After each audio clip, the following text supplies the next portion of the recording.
Okay, today we're going to be talking about 5 EQ philosophical points that I want you to think about before you even touch an equalizer and begin EQing. These 5 things are: 1, are we EQing to occupy space or to create space? The second thing we should be asking ourselves is, are we EQing to be natural or are we EQing to be creative? The third thing we want to ask ourselves is, are we EQing for sonic density? The fourth, am I EQing because I am in fear of masking and overlapping frequencies? And 5, am I EQing for tonality or transience? So we're going to hop into DAW. Today we're going to focus on point number 1. So what do you say we get started?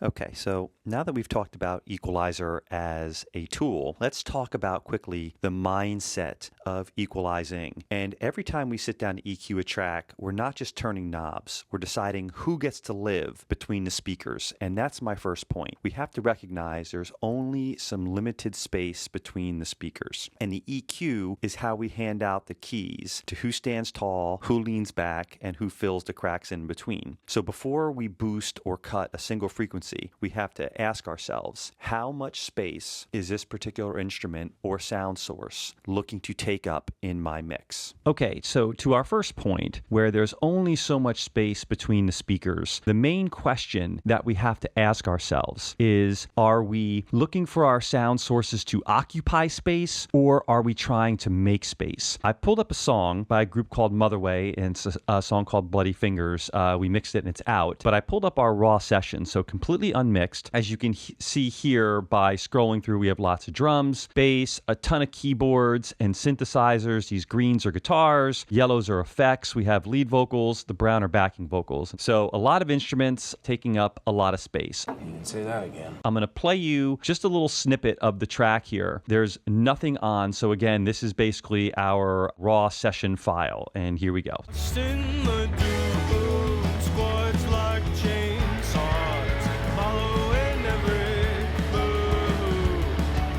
The thing is this, we're dealing with the concept of, are we looking for a sparse mix or a dense mix? A good song to listen to reference-wise, if you're thinking like sparse mixes, is something like Norah Jones, Don't Know Why. And if you're thinking about dense mixes, something like My Bloody Valentine, Only Shallow would be a song that you can kind of check out for the concept of a very dense mix. The benefits to a dense mix, where sometimes leaving things not super carved up, but just allowing things to occupy space and collide, can have the sounds feeling very massive. This can be an advantage if you are dealing with musicians who might not have put forth the absolute best performances, because what happens is you start to kind of mask over the nuances of the performance and create a wall of sound. The more you carve, the more you free up space. One, you do free up voltage, so if you're trying to go for a louder mix or something that's going to feel very, very forward, carving out all unnecessary frequencies to free up voltage is important, but you're also going to be adding a lot more space around each instrument, which essentially is putting a little spotlight on it. So it's going to pull the nuances of the performance forward. So that's something to keep in mind. Are you trying to occupy space or make space? So now for demonstration, what I did was in this insert column here on the left, I put Pro Q3s on each track. And this one would be more of just an occupying space type EQ. Just a basic little bump at like a fundamental, and then lots of roll-offs. If we jump around, see nothing even here. Let's go down to, say, the keyboard, and we can see just a little roll off of the lows, a little dip in the mids, and a little roll off of the top area we don't need, and kind of so on. So nothing too dramatic here, just rolling off things that we don't need and just boosting the areas that the fundamental speaks, and allowing each sound source to still feel very natural and not feel carved up. So essentially, this was an EQ where I went through and just listened to each instrument and just removed anything that really wasn't lending itself to its density.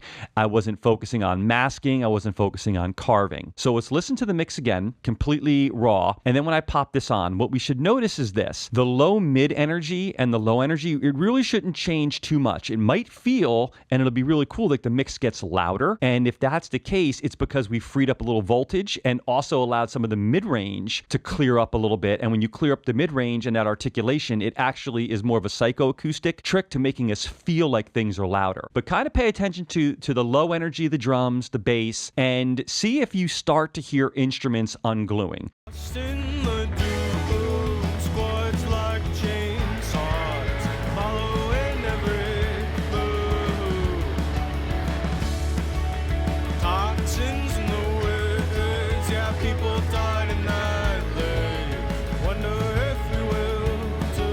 Very, very similar, yet when we pop the EQ on, it gets just a little bit cleaner, a little bit closer to a polished sound, yet retaining a lot of that raw, low energy that is inherent in the song, and the instruments are still not really separating themselves dramatically, so we still kind of have that wall of sound vibe. If you looked at our previous videos, the U and the V shape, where we're talking about the tightness of the low end, it's still a little wider here, so we're still have more of a U shape where some of that low energy is spilling out into the side speakers, making things feel a little more glued together. Okay, so the right column is what I would consider to be going through and really carving. So the bass drum, for example, we are pulling out everything that people call mud. We are cutting to make sure that we are absolutely leaving all that low end energy for the bass and the synths. If we go down to, say, like a keyboard here, we're cutting away, making sure that the bass energy and the drum energy is not being interfered with. We're cutting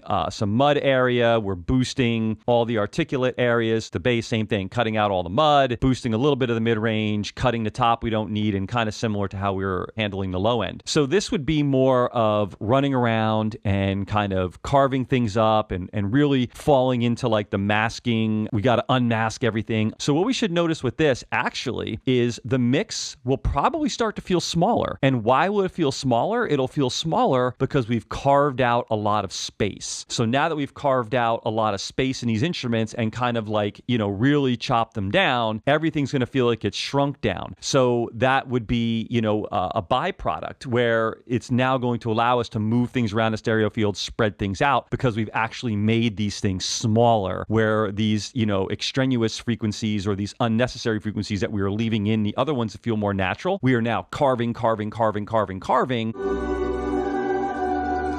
And that's going to equate to feeling more spacious. So since we're not touching panning, we're not messing with volume or anything else, my theory before hitting play is going to be that things are going to start to sound smaller. So let's check it out. Playing again, going back to the original natural version.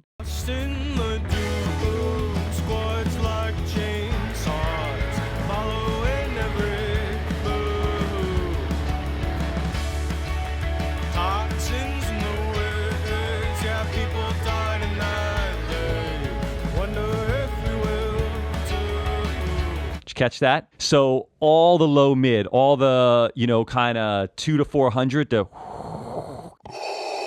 kind of sound, totally thinned out. Now, this to me is starting to move more towards like a pop mix. You could hear it starting to sound more processed. The vocal like leaped out of the speaker once we applied that EQ because we freed up all that low energy. We cleared up some of the mid-range. We rolled the top off, anything that didn't require top. We rolled the bottom off, everything that require bottom. But yet again, did you notice how the instruments, everything did start to feel a little bit smaller? So keep that in mind. And before you start grabbing EQs, listen to your song with intent and ask yourself, am I trying to occupy space with these instruments and congeal performances together? Or am I trying to make space and feature particular performances or spread things out?